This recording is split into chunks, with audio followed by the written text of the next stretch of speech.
కాళేశ్వరం ప్రాజెక్టులో మరో ముందడుగు పడింది.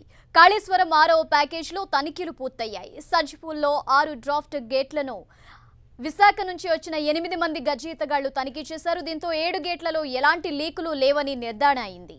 తిరిగి సజ్జపూల్లోకి నీటిని విడుదల చేయాలని ఈ శ్రీధర్కు ప్రభుత్వం ఆదేశాలు జారీ చేసింది. ఎల్లంపల్లి రెగ్యులరేట్ 3-4 గేట్ల నుండి 1000 క్యూసెక్కుల నీటిని విడుదల చేశారు. దీంతో ప్రస్తుతం ఎల్లంపల్లి నీటి మట్టం 142.3 అడుగులకు చేరింది. ఈ నెల 24న నంది మేడారం పంప్ హౌస్లో వెట్ ట్రయల్ రన్ అధికారులు ఏర్పాటు చేశారు. రైట్గా మరింత సమాచారం మా ప్రతినిధి సతీష్ అందిస్తారు. సతీష్, ఝాన్సీ, కాళేశ్వరం ప్రాజెక్టు పనులు శరవేగంగా నిర్మాణం జరుగుతున్నాయి. సీఎం కేసీఆర్ ఆదేశాల మేరకు ఇంజనీరింగ్ అధికారులు కావచ్చు, కాంట్రాక్టు సంస్థలు కావచ్చు, ఇవన్నీ కూడా ఇటీవల కాలంలో పనుల్లో వేగం పెంచాయి.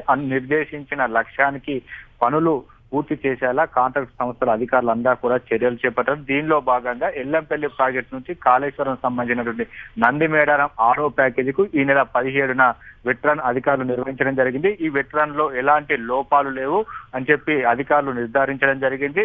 ఆ శని, ఆదివారం ఈ 2 రోజులు కూడా గజ ఈతగాళ్లతో ఆ 6వ ప్యాకేజీలోని సొరంగ మార్గాలతో పాటు అదే విధంగా అప్రోచ్ కెనాల్, ఈ కెనాల్ అంతా కూడా గజ ఈతగాళ్లు సహాయంతో పూర్తిగా పరిశీలన చేయడం జరిగింది. పరిశీలన చేసిన అనంతరం ఎటువంటి లోపాలు లేవని చెప్పి నిర్ధారణ రావడం జరిగింది. అదేవిధంగా సజ్జపూల్లో నిర్మాణం అవుతున్నటువంటి 7 గేట్లను కూడా అధికారులు పరిశీలన చేశారు. నీటి ఒత్తిడి పెరిగితే గేట్లకు ఏమైనా లీకేజీలు ఏర్పడతాయా, లీకేజీలు ఏర్పడితే వాటిని ఎటువంటి సవరణ చేయవచ్చు అనే అంశంతో అధికారులు వెట్రన్ ను నిర్వహించిన తర్వాత నీటిని కొంత తగ్గించి ఒత్తిడి పెంచారు. ఆ ఒత్తిడి పెంచడం కారణంగా ఎటువంటి లీకేజీలు లేవని చెప్పి నిర్ధారణ రావడం జరిగింది. తిరిగి సజ్జపూలుకు నీటి విడుదల చేయాలని చెప్పి ఇప్పటికే ప్రభుత్వం ఆదేశాలు చేయడం జరిగింది. ఆదేశాలు ఈ శ్రీధర్ కు ప్రభుత్వం ఇప్పటికీ ఆదేశాలు ఇచ్చింది.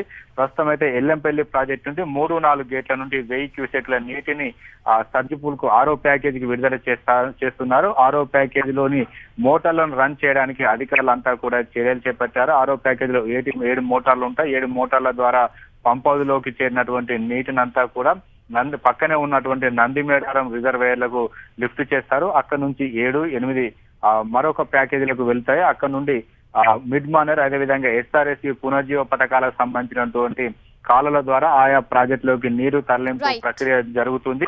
ప్రస్తుతం అయితే కాళేశ్వరం సంబంధించిన 6వ ప్యాకేజీ ఒక ముందడుగా చెప్పుకోవచ్చు. తొలిసారిగా ఎటువంటి లోపాలు లేకుండా ట్రయల్ రన్ నిర్వహించడంతో అధికారులంతా కూడా ఆనందం వ్యక్తం చేస్తారు. మరోసారి ఈ నెల 24న వెట్రన్ నిర్వహించేందుకు అధికారులు సమాయత్తమవుతున్నారు. Jhansi, right, thank you Satish.